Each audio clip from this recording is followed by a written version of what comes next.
This is a startling tale of one man with two identities, a Machiavellian master manipulator, who became the star witness against Lester Koch and Vivian Blake. A Lester Koch associate and former Showa posse member, Cecil Connor, also known as Charles Lil Nut Miller, testified against the Showa posse in 1989, and entered the Witness Protection Program and was given a new identity. The story begins in the early 1980s, when U.S. law enforcement agencies were battling the expanding trade in crack cocaine. In those days, Miller was known as Cecil Connor, also called the Modeler.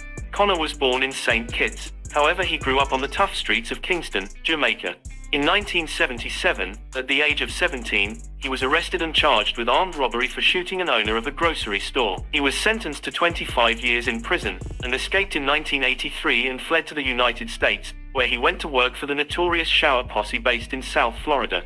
Still using his birth name Connor, he was arrested in 1985 on cocaine charges. Facing a long jail term, he agreed to cooperate with government prosecutors and was granted immunity for testifying against the leaders of the Showa posse. He seemed like a valuable informant at the time. The Showa posse was the largest of Jamaican gangs that were heavily involved in the drug trade, distributing tons of marijuana and cocaine across the United States. The posse was a tight-knit group that murdered anyone that got in their way. At the trial in Miami in 1989, Connor was a great witness, who described in detail the inner workings of the Showa posse, on how drugs were packed in 50-pound suitcases in Miami safe houses, and then distributed all over the country. His testimony ran to 275 pages.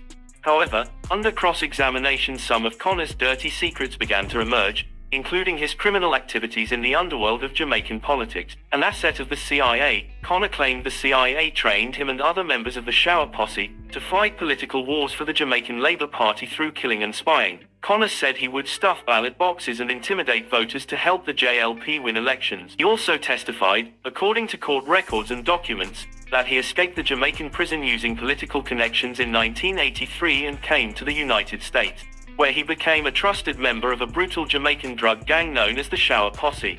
Connor told the jury he smuggled marijuana and cocaine, attended gangland executions and laundered drug money.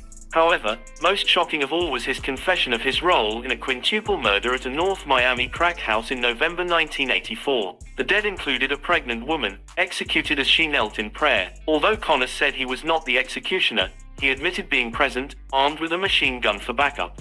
Even the judge, Jose Gonzalez, expressed doubts about the government's use of Connor. He remarked how amazing it was that the government's star witness appeared to be worse than the people on trial. U.S. officials are barred from discussing the details of witnesses who enter the Witness Protection Program, but we now know Charles Miller was the new identity chosen by Connor. Miller has not denied his old identity or his participation in the program. Instead, he claimed his former Jamaican gangland activities enjoyed covert U.S. support at a time when his political benefactors were deeply involved in fighting communism there.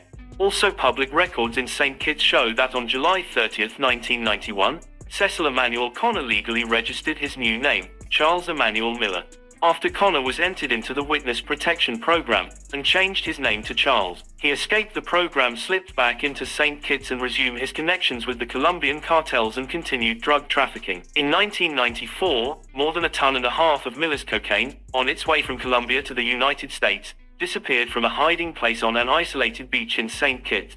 Within days, Vincent Morris, a son of the Deputy Prime Minister, along with his girlfriend, went missing. Then Jude Matthew, the superintendent of St. Kitts Police, put in charge of the investigation into the Vincent Morris disappearance, was also slain, pumped full of bullets from a pistol as he sat in his Jeep in his driveway.